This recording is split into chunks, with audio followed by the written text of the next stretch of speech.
નમસ્કાર, આપ જોઈ રહ્યા છો સ્પાર્ક ટુડે ન્યૂઝ। શિનોર તાલુકાના માલસર ગામ નજીક નર્મદા નદી પર બ્રિજ નિર્માણ કરવામાં આવ્યો છે, જેની બાજુમાં સર્વિસ રોડ આવેલો છે, જેનો ઉપયોગ માલસર ગામના રહીશો દ્વારા કરવામાં આવે છે।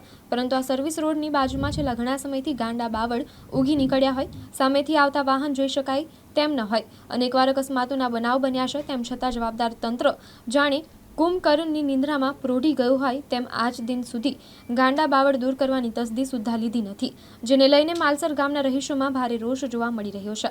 ત્યારે વધુ કોઈ અકસ્માતની ઘટના બને ના તેની તકેદારીના ભાગરૂપે વહેલી તકે ગાંડા બાવળ દૂર કરવામાં આવે તેવી ગ્રામજનોમાં માંગ ઉઠવા પામી છે।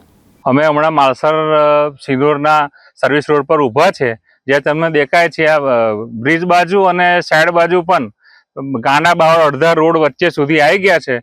તો આ તાત્કાલિક ધોરણે આ ગાંડા બાવળ દૂર કરવામાં આવે, જેથી અકસ્માતની ભીતિ ન સર્જાય। આગામી સમયમાં જો અકસ્માત થશે તો એનો જવાબદાર કોણ? તંત્ર સફાળું જાગી અને ગાંડા બાવળની સફાઈ કરે એવી અમારી સરકારશ્રીને નમ્ર વિનંતી છે।